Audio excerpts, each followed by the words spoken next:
apa yang membuat Firaun tak pernah beriman pada Nabi Musa. Piramida itu sampai hari ini ilmuwan masih berdebat tentang teknologi yang sudah hampir 4000 tahun yang lalu dibangun tanpa ada alat-alat canggih hari ini. Tapi kok bisa? Saya mau bilang sebenarnya Firaun itu super segalanya.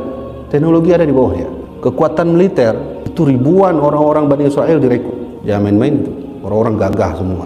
Siapa mula Firaun? Jadi gambaran Firaun jika diterjemahkan hari ini bisa kita katakan mall itu punya dia, militer itu punya dia, media massa itu punya dia. Firaun sangat pandai membuat framing khusus untuk merubah arah pandang Nabi Musa sehingga Bani Israel terkecoh dengan itu. Dan Firaun sangat bisa membuat berita viral yang hoax sebagaimana Nabi Musa sampaikan, dia balik arah. Allah berikan kepada dirinya kekuasaan yang memenuhi segala lini. Apa yang perlu kita ambil dari Firaun dalam hal dunia lengkap. Ya akhirnya dia ditanamkan Allah di dalam laut.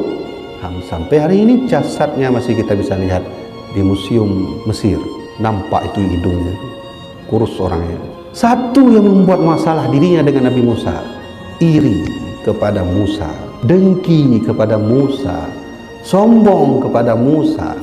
Yang semua itu penyebab hati yang sakit.